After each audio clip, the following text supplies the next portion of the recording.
أعوذ بالله من الشيطان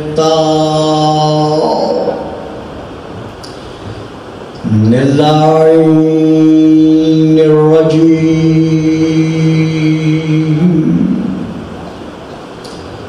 بسم الله الرحمن الرحيم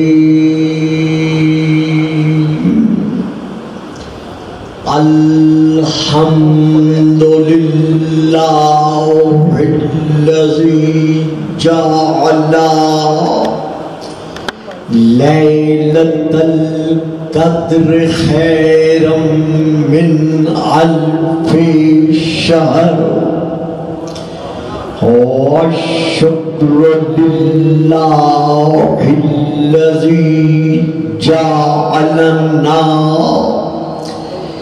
من أهل ليلة القدر والصلاة والسلام على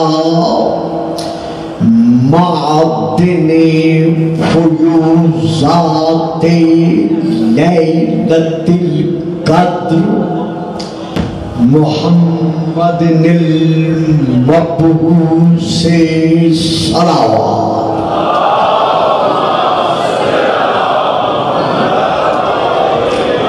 قبل ليلة القدر وعلى جواهر إلى ما ظهر في ليلة القدر ثم الصلاة على آله الذين هم محال كتاب الله المنزل في ليلة القدر بل هم كتاب الله الناطق المنزل في ليلة القدر وعلى شيعتهم الذين هم أوراق كتاب الله الذي نزل في ليلة القدر لاقتباسهم المعارف من مشكاة ليلة القدر أما بعد فقد قال الله تبارك وتعالى الذي خالق ليلة القدر في كتاب القدر إني جاعلك للناس إماما صلوات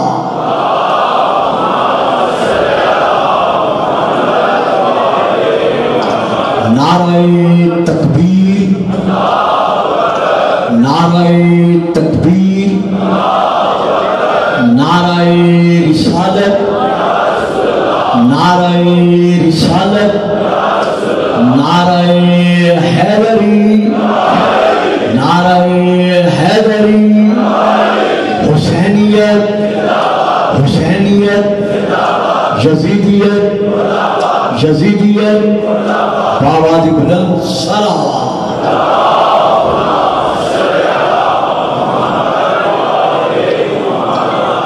سب سے پہلے میں دعا گو ہوں اس ادارے کے بانی حضرت علامہ الحاج ڈاکٹر محمد حسین اکبر صاحب کے لیے جنہوں نے اپنی سعی جمیلہ کے پیش نظر اتنا بڑا محکم قلعہ بنا کر قوم کو عطا فرمایا ہے.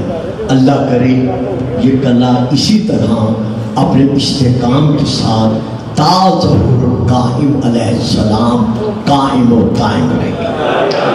اسی طرح ہم اپنے اداروں کے اپنی حکومت پاکستان کی جو انہوں نے اخوت اسلامیہ کے پیش نظر عالمی سطح پر کردار ادا کیا ہے اس کے پیش نظر وہ درہ امتیاز جو ایک بڑا بھائی اسلامی ممالک کا ہونے کے اعتبار سے ہمیں حاصل تھا، وہ جیسے قائم تھا ویسے قائم رہا۔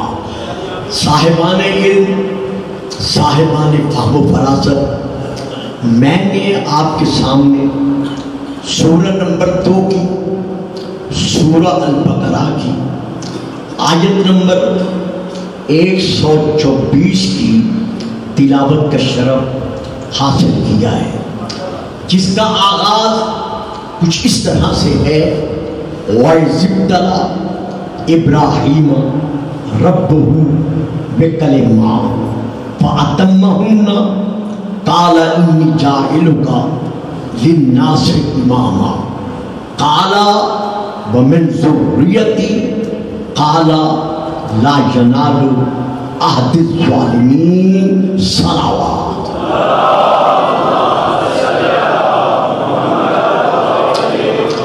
اس آیت کے متعلق یعنی اللہ فرما رہا ہے کہ وَإِذِ ابْتَلَىٰ إِبْرَاهِيمَ رَبُّهُ بِكَلِمَاتٍ، جب ابراہیم کے رب نے چند کلمات کی معرفت کے اعتبار سے ان کو آزما لیا، فَأَتَمَّهُنَّ، اور وہ اس آزمائش میں کامل و اکمل مقام پر نظر آئے۔ تو اب اللہ نے اعلان کرتے ہوئے ارشاد فرمایا: انی جاعلک للناس اماما۔ ابراہیم، جس طرح نبوت عطا کرنے والا میں ہوں، جس طرح منصب رسالت دینے والا میں ہوں، جس طرح تاج خلت میں نے ہی تمہیں عطا کیا، اسی طرح اب میں تمہیں لوگوں کا امام بنا رہا ہوں۔ اب یہ امامت ایک ایسا مرتبہ تھا، ایک ایسا منصب تھا جس کے ملتے ہی جناب ابراہیم نے بے ساختہ کہا، کالا کہا وَمِن ذُرِّيَّتِي، کہ یہ عہد امامت، یہ منصب امامت میری اولاد کو بھی عطا فرمانا۔ کالا جواب قدرت ملا، لا ینالو عہد الظالمین۔ ابراہیم، ہم تم سے یہ وعدہ کرتے ہیں کہ امامت کا منصب جو امامت الہیہ ہے، اس کا منصب رہے گا تمہاری ذریت میں، رہے گا تمہاری اولاد میں، لیکن تمہاری اولاد میں سے بھی جو ظالم ہوں گے وہ کبھی امام نہیں بن سکتے، تاکہ قیامت تک واضح ہو جائے کہ جب نبی کی اولاد میں سے ظالم بیٹا امام نہیں بن سکتا تو کسی اور خاندان کا کوئی ظالم امام کیسے بن سکتا ہے؟ سلامت رہے، آباد رہے۔ آج کی ابتدائی گفتگو میں ہم یہ دیکھنا چاہتے ہیں کہ با اعتبار لغت، با اعتبار لینگویج عربی، لفظ امام کا اپنا معنی کیا ہے؟ یعنی خود حضور اجازت ہے، ہم آج کی گفتگو میں یہ دیکھنا چاہتے ہیں کہ با اعتبار لغت عربیہ لفظ امام کا معنی کیا ہے، تاکہ ہم پر مقام منصب امامت واضح ہو سکے۔ تو لیجئے چند ایک لغت کی کتابوں کے حوالے سے میں اس کا جو پہلا معنی عرض کر رہا ہوں وہ یہ ہے کہ کسی جماعت کے، لغت کا نام لیتا چلوں باقی انشاءاللہ آئندہ تقاریر میں تسلسل سے نام لوں گا۔ مفردات راغب اصفہانی ہے، التحقیق ہے، المنجد ہے اور بہت ساری کتابیں ہیں۔ پہلا معنی جو میں عرض کر رہا ہوں وہ یہ ہے، کسی جماعت کے مقتدا کو، پیشوا کو، سردار اور رہبر کو با اعتبار لغت عربیہ امام کہتے ہیں۔ توجہ فرمائی صاحبانہ، میں پھر عرض کر رہا ہوں، کسی ملت کے، کسی قوم کے، کسی جماعت کے سربراہ کو، مقتدا کو جس کی اقتدا ہو جائے، پیشوا کو، سردار و راہبر کو امام کہا جاتا ہے۔ یہاں پھر ایک بات عرض کر کے پھر آگے بڑھتا ہوں کہ با اعتبار لغت یہ صرف امام ہے، لیکن جو امام الانبیاء کی گود کا، آغوش کا پرورتا ہے، اور جو امام الانبیاء کے لعاب پر بنا ہوا ہے، وہ صرف امام نہیں ہوتا۔ اب اگلا فکرہ آپ دیں گے تو بڑی تسلی ہوگی، لیکن چپ کر گئے ہیں، دے نہیں سکے تو پھر میں ہی دے رہا ہوں۔ وہ صرف امام، ماشاءاللہ جزاک اللہ، وہ صرف امام نہیں ہوتا، بلکہ بفرمان کتاب مبین، بفرمان قرآن مبین، وَكُلَّ شَيْءٍ آسْفَيْنَاهُ فِي امام مبین۔ صرف امام ہونا اور بات ہے، امام مبین ہونا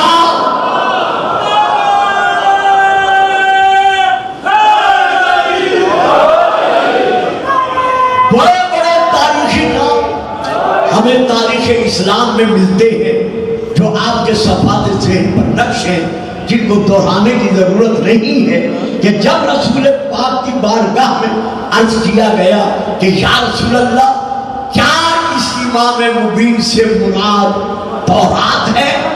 فرمایا اللہ نہیں، تورات نہیں ہے۔ اچھا یا رسول اللہ تو کیا اس امام مبین سے مراد زبور ہے؟ فرمایا وہ بھی نہیں ہے۔ یا نبی اللہ کیا اس سے مراد انجیل ہے؟ فرمایا نہیں وہ بھی نہیں ہے۔ کہا یا رسول اللہ یقیناً پھر اس امام مبین سے مراد قرآن ہی ہوگا۔ فرمایا اگر یقیناً کہہ چکے ہو تو پھر سن لو قرآن بھی نہیں ہے۔ اب عرض کرتے ہیں مولا اگر قرآن بھی امام مبین نہیں ہے تو پھر کون ہے؟ جو رسول پاک نے نگاہیں بلند کرتے ہوئے فرمایا اب میری طرف نہ دیکھو، ذرا ادھر دیکھو، اب مجھے نہ دیکھو، میری طرف نہ دیکھو، بلکہ ذرا ادھر دیکھو۔ اب جب پلٹ کر انہوں نے دیکھا تو وہی آ رہا تھا جس کو دیکھنا عبادت تھا۔ تو اب جتنے سلامت رہے، تو اب رسول پاک نے ارشاد فرمایا کہ یہ ہے وہ امام مبین، ھذا ھو الامام المبین، جس کے سینے میں اللہ نے ہر شے کا علم گن گن کر رکھ دیا ہے، جہاں نہ خطا ہے، نہ ہدیان ہے، نہ نسیان۔ بہرحال مجھے آگے بڑھنا ہے، ذرا درود پڑھیے گا صلوات۔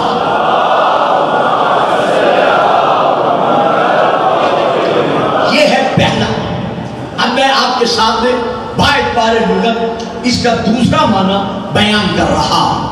پیش نماز کو بھی باعتبار لغت امام مسجد کو، پیش نماز کو امام کہا جاتا ہے، یعنی جو بھی امام الجمعہ والجماعت ہے یا جو بھی پیش نماز ہے اسے امام کہا جاتا ہے۔ کیوں کہا جاتا ہے؟ اب یہ تو علماء ہی بتا سکتے ہیں۔ صرف اس لیے کہا جاتا ہے کہ جتنے نمازی نیت کر کے کہ 2 رکعت یا 4 رکعت نماز پڑھتا ہوں پیچھے اس پیش نماز کے، جب وہ کھڑے ہو جاتے ہیں تو اب کوئی نمازی اس وقت تک رکوع میں نہیں جا سکتا جب تک وہ پیش نماز رکوع میں نہ جائے۔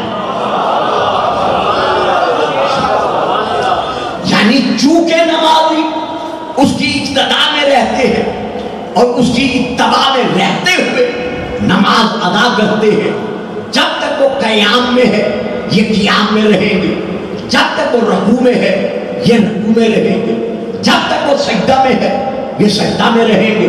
اگر اس نے ایک مرتبہ سبحان ربی الاعلیٰ پڑھا ہے تو انہیں سجدہ میں رہنا پڑے گا، اگر 3 مرتبہ پڑھ دیا ہے تو پھر بھی رہنا پڑے گا، اگر 7 مرتبہ پڑھ دیا ہے پھر بھی رہنا پڑے گا۔ چلو آپ چپ کر گئے ہیں تو میں فکر اور آگے بڑھا دوں، اگر 70 مرتبہ پڑھ دیا ہے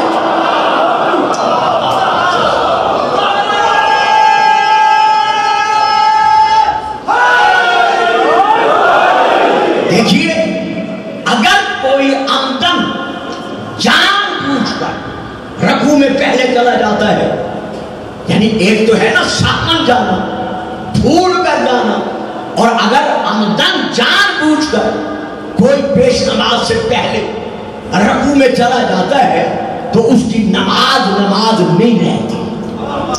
اب کون کون گیا ہے یہ تاریخ سے پوچھو، تاریخ بتا رہی ہے، بخاری شریف میں بھی ہے، باقی کتابوں میں بھی ہے، ان کے نام نہیں ہے لہذا میں نام نہیں لے سکتا، لیکن کچھ گئے ہیں، کیوں گئے ہیں؟ اب وہاں یہ بھی تشریح نہیں ہے کہ کیوں پہلے رکوع میں چلے گئے۔ رسول نماز پڑھا رہے ہیں، مسجد نبوی ہے، پیچھے نمازی نماز پڑھ رہے ہیں، ان میں سے کچھ ایک جلدی سے رکوع میں چلے گئے۔ اب کیوں چلے گئے یہ وہاں تک نہیں ہے، لہذا میں بھی نہیں پڑھ سکتا۔ ہاں قیاس کر سکتا ہوں، شاید یہ سوچ کر چلے گئے ہوں گے کہ نیکی میں جلدی کرنی چاہیے، اچھا، یا کسی نے یہ سوچ لیا ہوگا کہ رسول کا رخ تو ہے کعبے کی طرف ہے، رسول تو دیکھ رہے ہیں قبلہ رخ، ہم ہیں رسول کے پیچھے، رسول کو کیا خبر کہ آیا ہم پہلے رکوع میں چلے گئے ہیں یا رکوع کے ساتھ چلے گئے؟ شاید انہوں نے یہ آزمانا ہو کہ جیسے ہم بے خبر ہیں رسول بھی بے خبر ہے یا نہیں ہے، تو وہ رکوع میں بہرحال جو کچھ بھی ہے وہ رکوع میں پہلے چلے گئے۔ رسول سلام ادا کر چکے، سلام ادا کرنے کے بعد آپ نے اب رخ پھیر کر تمام جماعت کی طرف دیکھا اور دیکھ کر فرماتے ہیں اے میرے صحابیوں لا تسبقونی فی الرکوع، خبردار مجھ سے پہلے رکوع میں مت جایا کرو، فواللہ ما یخفی علی رکوعکم ولا خشوعکم، رب اکبر کی قسم مجھ محمد پر نہ تمہارا رکوع چھپا ہوا ہے اور نہ تمہارا خشوع پوشیدہ ہے۔ اب آپ بھی چپ کر گئے، میں بھی ایک لمحے کے لیے یہاں رکنا پسند کروں گا۔ ایک ہے رکوع، ایک ہے خشوع، رکوع بھی پوشیدہ نہیں، خشوع بھی پوشیدہ نہیں۔ رکوع کا تعلق ہے ظاہر کے ساتھ، حرکات و سکنات و کیفیات کے ساتھ قیام کا، رکوع کا، سجود کا تعلق ہے، لیکن جو خشوع ہے اس کا جسمی ظاہری حرکات و سکنات کے ساتھ تعلق نہیں ہے، بلکہ وہ تعلق ہے قلب کے ساتھ، دل کے ساتھ۔ تو رسول کا یہ فرمانا کہ میں تمہارا رکوع بھی دیکھ رہا ہوں اور خشوع بھی دیکھ رہا ہوں، تو اس بات کی دلیل بن گیا کہ رسول ظاہر کا علم بھی رکھتے ہیں اور رسول باطن کا علم بھی۔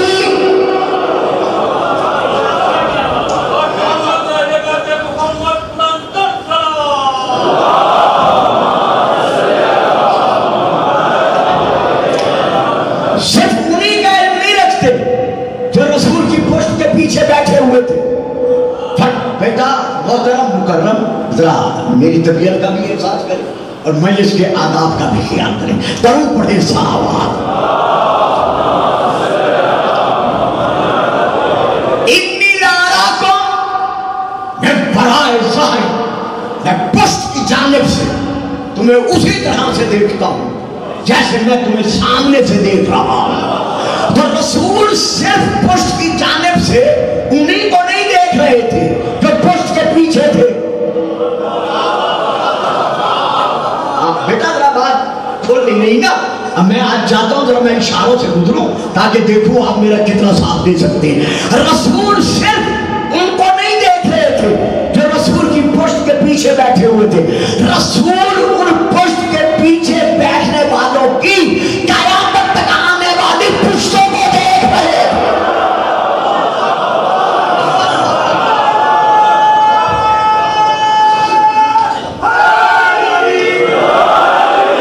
کہ کون کون ان کی پشتوں میں سے غلام مصطفیٰ بن کر، غلام مرتضیٰ بن کر اس دنیا میں جلوہ فتن ہوگا۔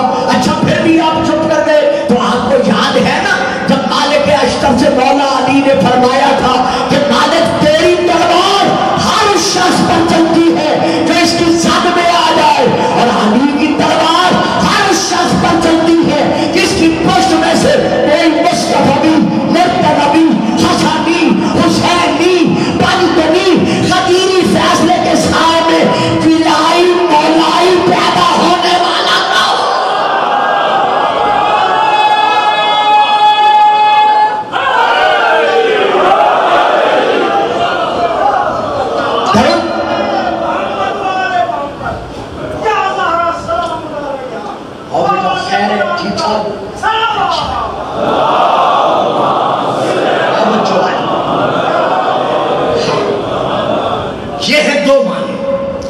اب میں آ رہا ہوں تیسرے معنی کی طرف کہ لغت کے اعتبار سے ایک معنی ہمارے سامنے یہ بھی ہے جو صاحبان لغت نے تحریر کیا ہے کہ وہ علم، کتاب کا میں نام لے لوں اردو جامع اللغات جلد نمبر 2، میں وہاں سے لے کے پڑھ رہا ہوں، اس میں یہ درج ہے، اور اس کے ساتھ ساتھ اس میں ایک اور حوالہ بھی میں آپ کے سامنے بیان کرتا چلوں۔ بیٹا وہ مجھے دے دو حوالہ اردو لغت والا، اس میں درج ہے، کراچی سے یہ چھپی ہوئی ہے یہ کتاب، اردو لغت تاریخ اصول پر، یہ ہے اس کتاب کا نام۔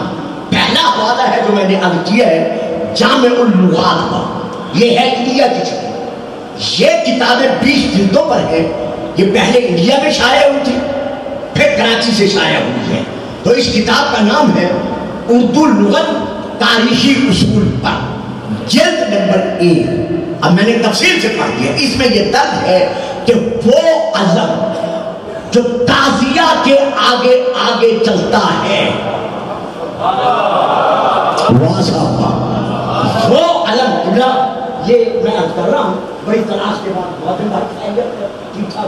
وہ علم جو تعزیہ کے آگے آگے چلتا ہے، اس علم کو بھی لغت اردو میں امام کہا جاتا ہے۔ یعنی وہ علم جو ہے وہ بھی امام ہے جو تعزیے کے آگے چکے، علم ہے آگے آگے، تعزیہ ہے پیچھے پیچھے، جس پہلو پر جس رخ پر علم چلے گا اسی رخ پر اسی پہلو پر تعزیہ چلے گا، جہاں علم رک جائے گا وہاں تعزیہ رک جائے گا۔ اب یہ تو انہوں نے لکھا ہے، لیکن میں بچوں کے لیے تشریح کرنے کے لیے کہتا ہوں کہ علم کو دیکھنا ہے تو علم اٹھانے والا بھی دیکھنا پڑے گا۔ بڑی مہربانی کہ علم اٹھانے والا کون ہے؟ دیکھیں علم جو اٹھا رہا ہے وہ بھی تو اسی مرتبے پر فائز ہو کہ علم اٹھانے کے قابل تو ہو۔ اب اس علم کے ساتھ ساتھ آئیے ایک اور علم پر جہاں میں آپ کو لے چلتا ہوں۔ جب آپ نے یہ مان لیا کہ علم اٹھانے والا جو ہے، جس علم کو اٹھا رہا ہے وہ علم امام ہے، تو پھر امام ہونے کے اعتبار سے جو اٹھا رہا ہے وہ تو بدرجہ اولا، بدرجہ بہتر مقام امامت پر فائز نظر آتا ہے۔ تو آئیے ہم ایک اور علم دیکھتے ہیں، لیکن یہاں نہیں دیکھتے، ہم یوم القیامت میں دیکھتے ہیں، جس کتاب جس کا نام ہے لواء الحمد۔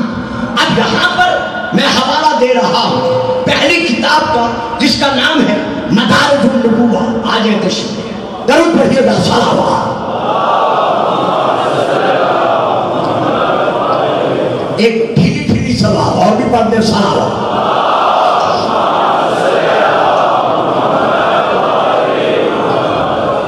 کتاب کا نام ہے مدارج النبوہ، حضرت علامہ شیخ عبدالحق محدث دہلوی کی۔ میں وہاں سے اصل فارسی میں اردو میں اس کا ترجمہ شائع ہو چکا ہے، جو اردو میں ترجمہ ہے وہ ہے جلد نمبر 1، صفحہ نمبر ہے 263۔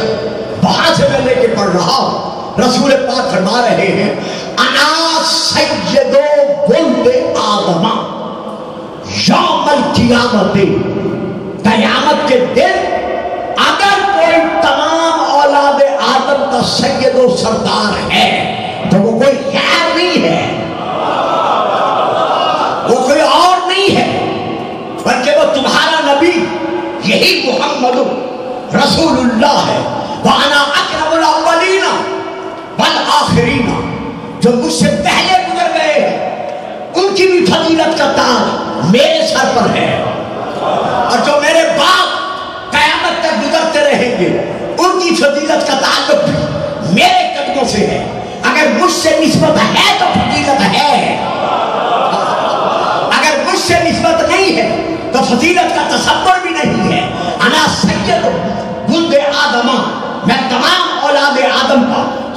سردار ہوں، وَأَنَا أَكْرَمُ الْأَوَّلِينَ وَالْآخِرِينَ، اور میں تمام کرامتوں کا تاج جو گزر چکے ہیں یا گزرتے رہیں گے اس کا وارث ہوں۔ پھر فرماتے ہیں وَبِالْجَدِّ لِوَاءُ الْحَمْدِ، قیامت کے دن میرے ہاتھ میں لواء الحمد ہوگا یوم القیامہ، قیامت کے دن، اور وہ جو میرے ہاتھ میں لواء الحمد ہوگا وَلَا فَخْرِي، میں فخر نہیں کرتا لیکن کہتا ضرور ہوں وَمَا مِن نَبِيٍّ آدَمُ وَمَنْ سِوَاهُ وَهُوَ تَحْتَ لِوَائِهِ، آدم سے لے کر عیسیٰ تک جو جو نبی ہے وہ اسی علم کے سائے میں ہوگا۔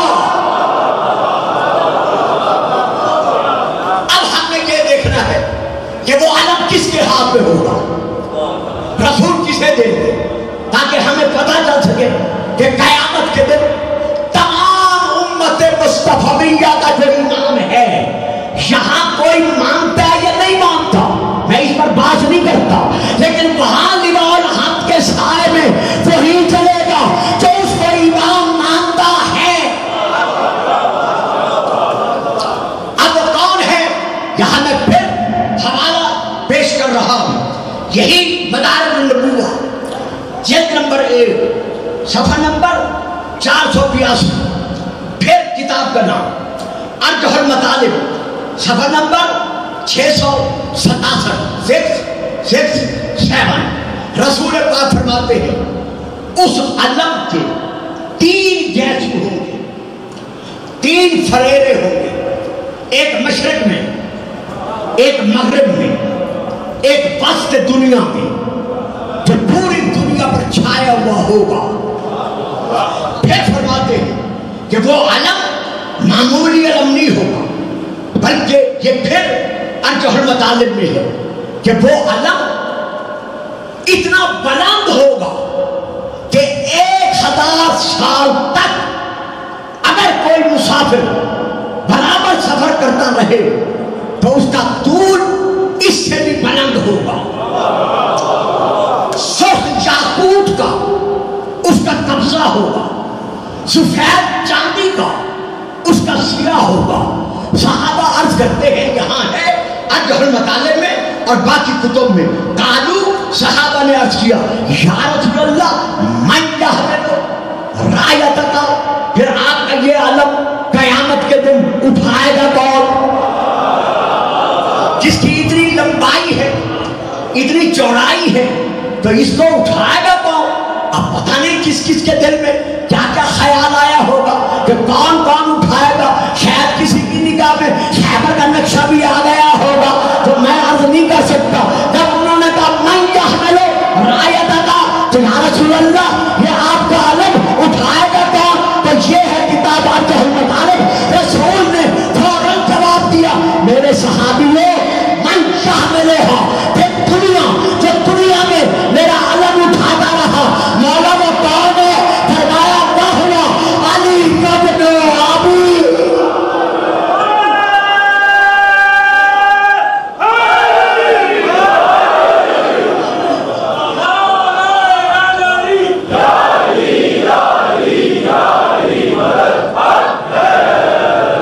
درود پڑھیے گا، صلوات۔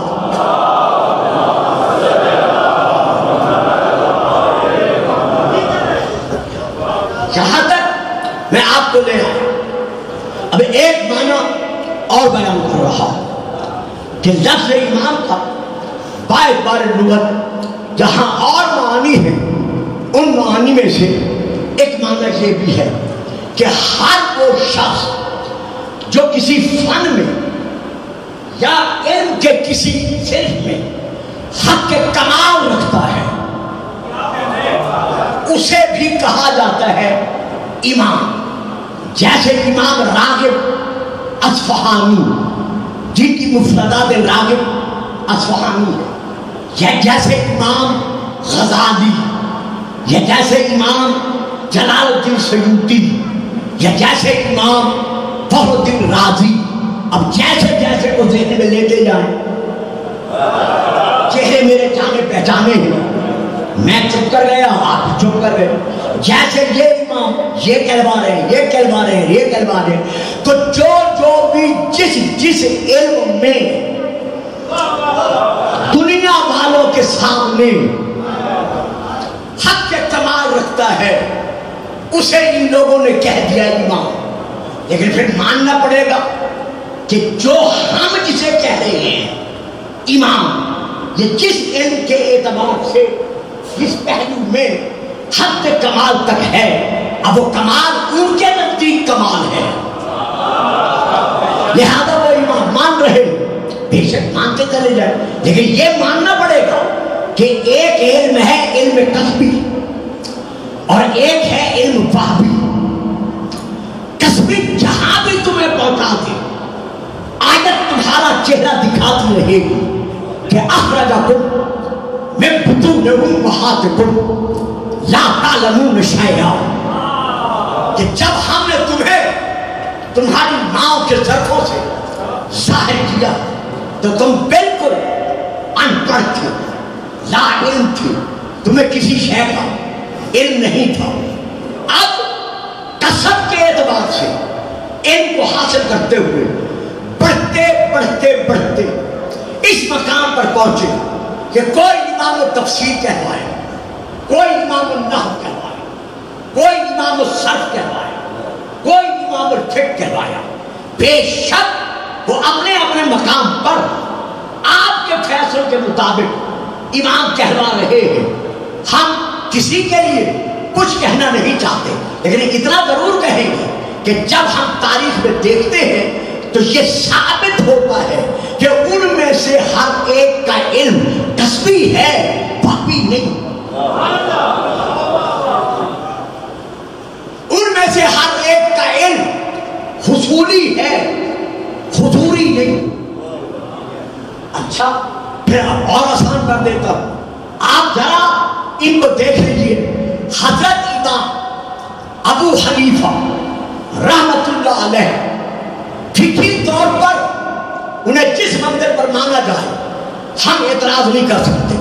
جو مان رہے ہیں بجا ہے، نہ اپنا عقیدہ چھوڑو نہ کسی کے عقیدے کو چھیڑو، یہ ہے امن کا پیغام.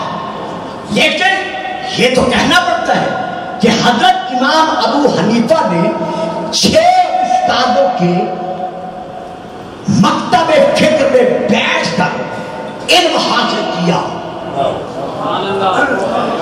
ان 6 استادوں میں سے ان کے آخری استاد کا نام ہے حماد بن سلیمان، جس کی شاگردی میں رہتے ہوئے انہوں سب سے زیادہ انہوں نے وقت گزارا.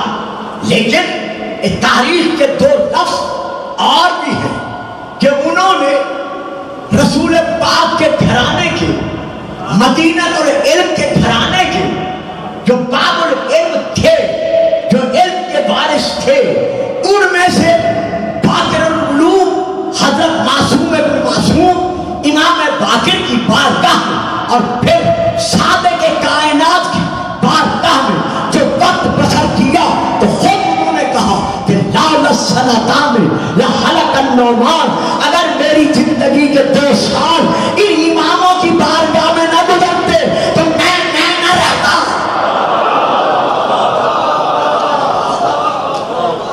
کیسے تاریخ اپنے آپ کو دہرا رہی ہے. آج یہ فرما رہے ہیں کہ اگر میں علی کے ان بیٹوں کی بارگاہ میں 2 سال بسر نہ کرتا تو میں نہ رہتا. اور آج سے بہت عرصہ پہلے ایک تاریخی شخصیت نے بھی کہہ دیا تھا کہ اگر علی نہ ہوتا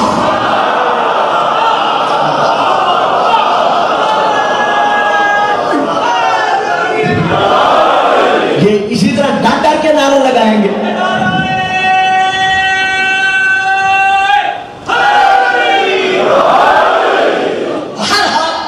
ان کے آخری استاد کا نام ہے حماد بن سلیمان. نمبر 2 حضرت امام مالک، جنہیں امام الفقہ تسلیم کیا جاتا ہے. ہمیں کوئی اعتراض نہیں، نہ ہم اعتراض کر سکتے ہیں، لیکن حقیقت یہ ہے کہ انہوں نے 8 استادوں کے مکتب فکر میں بیٹھ کر علم حاصل کیا. اور 8ویں استاد کا نام ہے ربیعۃ الرائی. ربیعۃ الرائی شاگرد ہے حضرت اکرمہ کے. حضرت اکرمہ شاگرد ہیں جناب محمد حنفیہ کے. اب میں تو پڑھ گیا، آپ سارے چپ کر گئے. یعنی یہ ہے شاگرد کس کے؟ آخری شاگرد ربیعۃ الرائے کے. ربیعۃ الرائے شاگرد ہیں کس کے؟ حضرت جناب حنفیہ کے. اور حنفیہ نے علم کہاں سے لیا؟ اپنے باپ کی آغوش سے. تو اب بتاؤ، جہاں ایسا امام موجود ہو ہم کہیں اور کیسے جا سکتے ہیں؟ باہر یہ ہے ان کا مقام علم کسبی. ہم اب آگے بڑھتے ہیں. اس کے بعد ہے حضرت امام شافعی رحمت اللہ علیہ.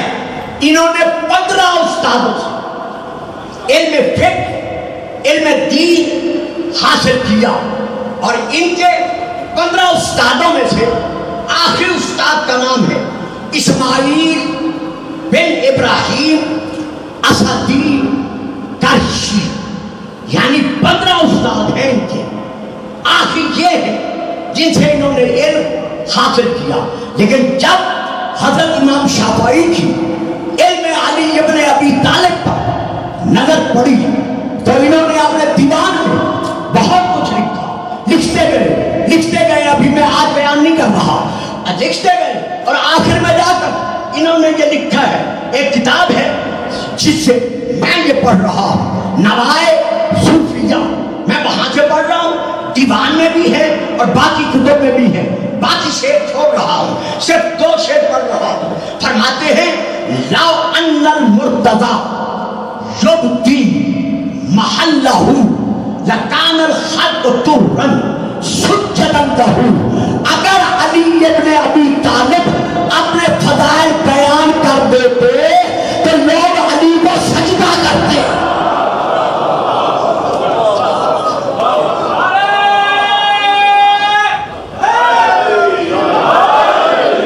اس کے بعد پھر فرماتے ہیں کفا فی فضل مولانا علی رکوع و شک بھی ہے انہ اللہ. مولا علی کے فضائل کے لیے بس یہ کہہ دینا کافی ہے کہ علی ہی وہ علی ہے کہ جس کے فضائل کو دیکھ کر لوگوں کو شک پڑ گیا ہے کہ علی بندہ ہے. یا اس کے بعد پھر لکھتے ہیں محمد شافعی ولیس قدری علی ربہ ام ربہ اللہ. شافعی مرتے مرتے مر گیا لیکن یہ نہیں سمجھ سکا کہ اس کا رب اللہ ہے یا علی ہے. تو قصبی علم رکھنے والے تو بابی علم والے کے مقام کو نہیں سمجھ سکتے تو اس کے منصب کے مالک کیسے ہو سکتے؟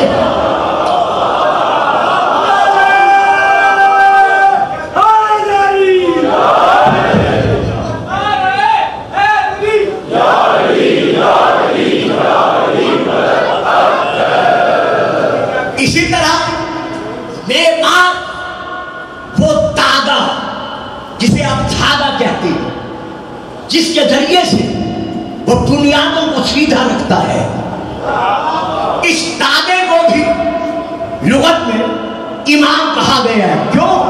کہ یہ دیوار کی کجی کو، کہے پن کو دور کرتا ہے اور اسے سیدھا صراط مستقیم پر قائم رکھتا ہے. تو جب صراط مستقیم پر بنیادوں کو قائم رکھنے والا دھاگا تمہارے نزدیک باعتبار لغت امام ہے تو جو خود وجود صراط مستقیم ہے، اہدنا الصراط المستقیم، ہمیں سیدھے راستے پر قائم رکھ. اور آئمہ فرماتے ہیں نحن الصراط المستقیم. وہ صراط مستقیم ہم محمد و آل محمد ہیں. یہی صراط مستقیم تھی جس کو قائم و قائم رکھنے کی خاطر مولا امام حسین علیہ السلام نے مدینہ چھوڑا. سیدہ دلال بطول کا بیٹا مدینہ چھوڑ کر صراط مستقیم کو قائم و دائم رکھنے کی خاطر اپنے گھرانے کے 64 مستورات، 22 بچے، باقی جوانان بنی ہاشم اور کچھ غلام، اس پورے قافلے کی تعداد 122 جنہیں امام حسین علیہ السلام اپنے ساتھ لے کر چلے تھے.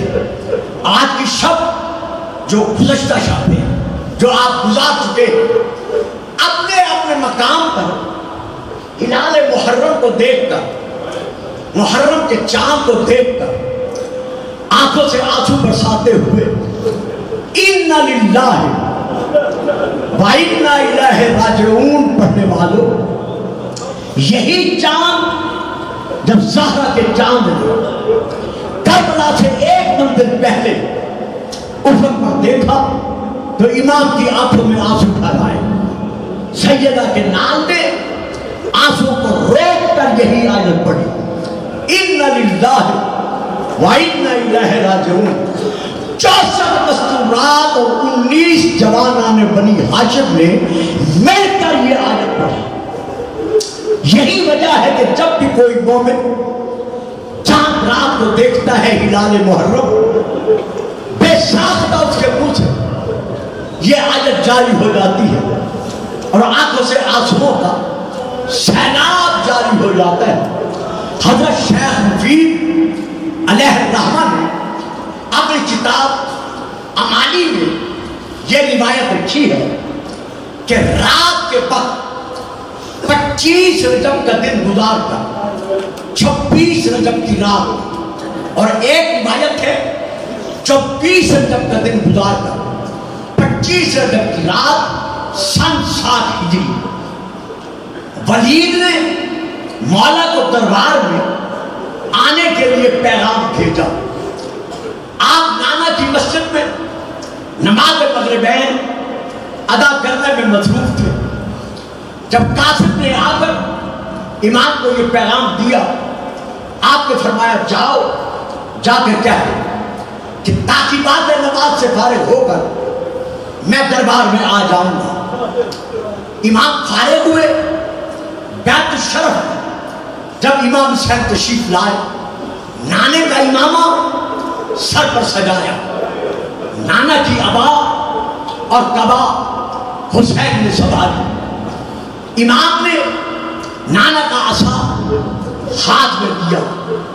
جب شریکت الحسین امام کو آگے میں سفر پایا تو بی بی قریب آ کر عرض کرتی ہے, سیدہ کا لال بطول کا بیٹا آج تک رات گئے میں نے آپ کو اس طرح سفر کی تیاری میں مصروف نہیں دیکھا. خیر تو ہے, کہاں جانے کی تیاری ہے؟ امام سر جھکا کر کہتے ہیں بہن ولید کے دربار میں بلایا گیا. امام بھائی اس وقت؟ فرمایا ہاں, اسی وقت مجھے یاد کیا گیا. فرمایا امام بھائی میں یہ تو نہیں کہتی کہ آپ دربار میں نہ جائیں, لیکن اتنا ضرور کہتی ہوں کہ اکیلے نہ جائیں, تنہا نہ جائیں.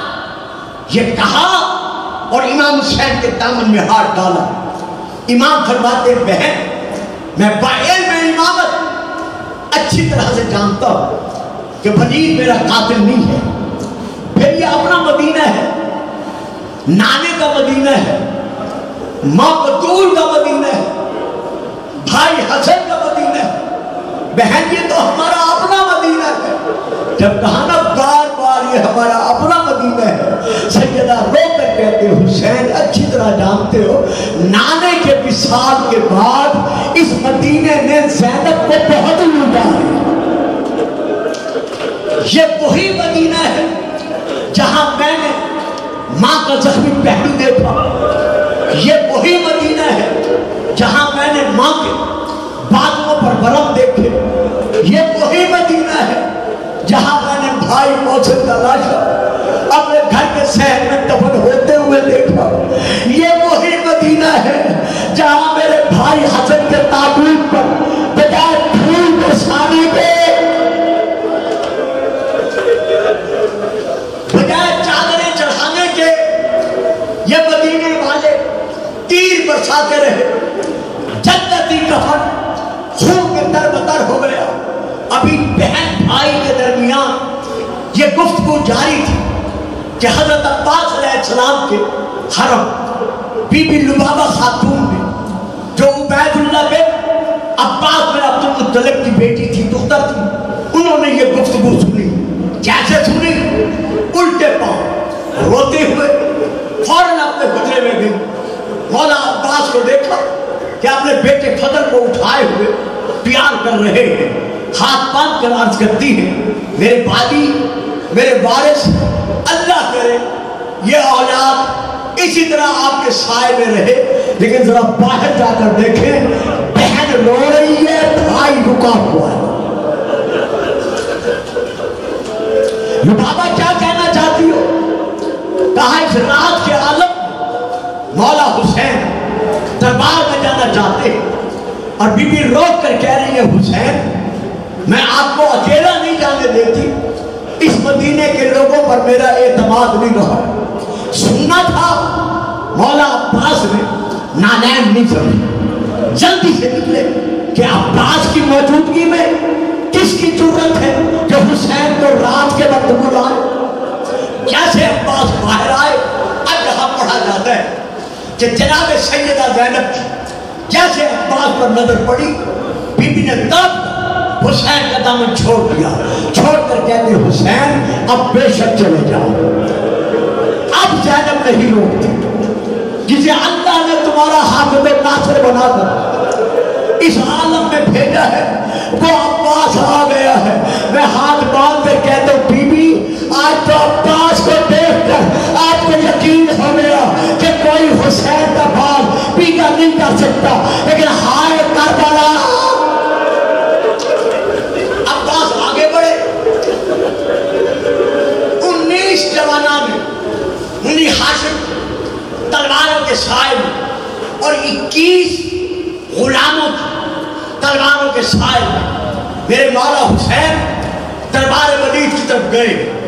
جیسے امام بے سیدہ تمام بہنوں سمیت، تمام بناتے بنی ہاشم سمیت، تمام بیویوں سمیت گیٹ کے دروازے پر کھڑی ہو ایک ایک سے کہہ رہی ہے دعا مانگو اللہ کرے میرا حسین خیر سے آ جائے. میرا دل سنبھلا نہیں جا رہا، اگر حسین کو کچھ ہو گیا زینب زندہ نہیں رہ سکے. مولا دربار میں گئے، تمام گفتگو کے بعد جب حسین واپس بڑھتے دروازے پر آئے، ہاتھ رکھا، دروازہ کچھ پتہ نہیں نظر آیا. امام نے آواز دی، اندر سے دروازہ کھلا. اب تو امام نے دیکھا رسول کی نواسیاں، علی و بطول کی بیٹیاں، خاندان بنی ہاشم کی شہزادیاں ساری کی ساری دروازے پر کھڑی ہوئی. بہن کے پاؤں پر نظر پڑی. امام دیکھ کر کہتے ہیں بہن کب سے کھڑی ہوئے ہو جو تمہارے پاؤں پر برم آ گئے؟ کہا بھائی جب سے دربار میں گئے ہو زینب انتظار کر رہی ہے. جب بی بی نے کہا نا جب سے دربار میں گئے ہو زینب آپ کا انتظار کر رہی ہے، مولا جھکے بہن کے سر کا بوسہ دیا. تڑپ کر سیدہ زینب نے کہا امام بھائی یہ تو بتاؤ دربار میں کیا بیتی، کیا گفتگو ہوئی، کیوں آپ کو بلایا گیا تھا؟ بس امام نے ایک جواب دیا. بہن کا سر چوما، آنکھوں سے آنسو برسے، اور جواب دینے کی بجائے امام نے یہی جواب دیا ان للہ و انا الیہ راجعون. بہن جو عالم زر میں نے اسلام بچانے کے لیے قربانیاں دینے کا وعدہ کیا تھا وہ وقت آ گیا. تمہارے درباروں اور بازاروں میں جانے کا اور وقت آ گیا. بس میں ہاتھ باندھ کر آخر میں یہی کہتا ہوں کہ آج تو حسین کے جانے کے بعد بی بی دروازے پر کھڑے ہو کر حسین کی واپسی کا انتظار کر رہی تھی. زہرا کا لال واپس آ گیا، لیکن ہائے کربلا جب خون میں ڈوبا ہوا حسین آخری سلام کر کے جب مقتل میں گیا تھا اس وقت بھی تمام دنیا خیمے کے دروازے پر جمع تھی. لیکن ہائے وہ وقت قیامت جب شمر نے مولا کی زلفوں میں ہاتھ ڈال کر حسین کا سر ہوا میں اچھالا اور پھر نیزے کی نوک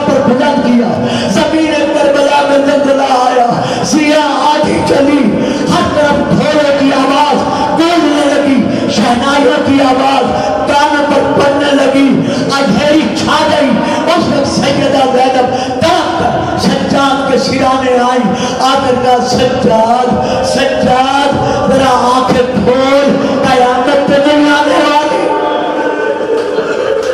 تب کر کا پھوپھی اماں خیر تو ہے، کہا تمہارے بابا گئے تھے، ہر طرف سے تکبیر کی آوازیں جاری ہیں، ڈھول بج رہے ہیں، شہنائیوں کی گونج ہے، زمین لرز رہی ہے، بس آخری فکرہ امام تڑپ کر کہتے پھوپھی اماں ذرا خیمے کا پردہ اٹھاؤ۔